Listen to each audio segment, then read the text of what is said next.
ওই দিন আজরাইল আলাইহিস সালাতু ওয়াস সালাম ইবলিসের জান কবজ করার জন্য যাইবেন। আজরাইলকে দেখে ইবলিস দৌড়াইতে থাকবে, পলায়ন করতে থাকবে। আজরাইল আলাইহিস সালাতু ওয়াস সালাম আগুনের চাবুক দিয়ে তাকে পিটিয়ে এরপর তার জানকে কবজ করবে।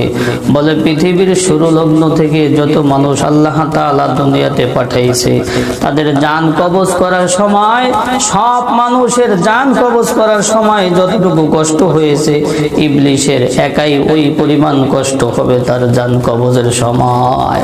ইসরাফিল আলাইহিস সালাতু ওয়াস সালাম যখন প্রথমবার সিংহায় ফুৎকার দিবেন, ফুৎকারটা এত লম্বা হবে, এক ফুৎকারটা দীর্ঘ 6 মাস পর্যন্ত লম্বা হইতে থাকবে।